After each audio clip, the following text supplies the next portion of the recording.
भगवद गीता के 15वें अध्याय में श्री कृष्ण भगवान ने परमात्मा को पुरुषोत्तम की उपाधि दी है। पुरुषोत्तम का अगर हम संधि विच्छेद करें तो वो बनता है पुरुष और उत्तम, अर्थात पुरुषों में जो सबसे उत्तम है। यहाँ पर ये महिलाओं और पुरुषों वाले पुरुष की बात नहीं होती है। यहाँ पर जब परमात्मा ने सृष्टि की रचना की थी तो उन्होंने प्रकृति और पुरुष के योग से की थी। प्रकृति जड़ है और पुरुष चेतन है। उसी से आत्मा और जीव जब हमारे इस जड़ शरीर में आता है तभी हम जो है इस संसार को भाज सकते हैं और अपनी इंद्रियों से इसका भोग कर सकते हैं। परंतु ये जो परमात्मा का तत्व है कि वो सबसे उत्तम पुरुष हैं, वो हर किसी को पता नहीं चल सकता है।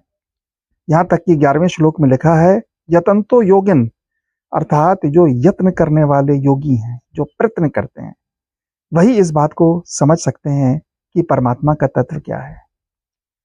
और हम परमात्मा का तत्व सिर्फ इसलिए नहीं समझ पा रहे हैं क्योंकि हमारी दृष्टि में दोष है। हम काम, क्रोध, लोभ, मोह और अहंकार के दोष से इतने दूषित हैं कि हम परमात्मा के तत्व को भूल जाते हैं। और तभी जो है हमको ये एहसास नहीं होता है कि सबसे उत्तम अगर कोई है तो वो है परमात्मा। और हम अपनी इन इंद्रियों के भोग के लिए, हम अपने अहंकार की पूर्ति के लिए हर तरह का छल प्रपंच करते हैं, परंतु परमात्मा के इस तत्व को हम नहीं समझ पाते।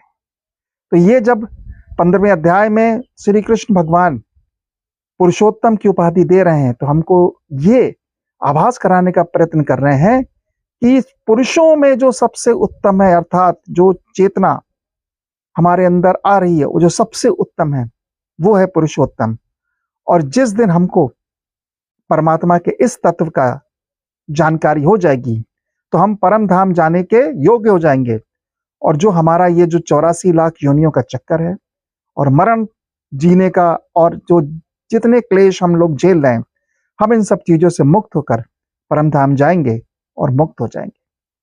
तो जब श्री कृष्ण भगवान जो है पुरुषोत्तम की उपाधि दे रहे हैं तो हमको ये एहसास करा रहे हैं कि पुरुषोत्तम सबसे जो उत्तम पुरुष है वो है, और वो है परमपिता परमेश्वर।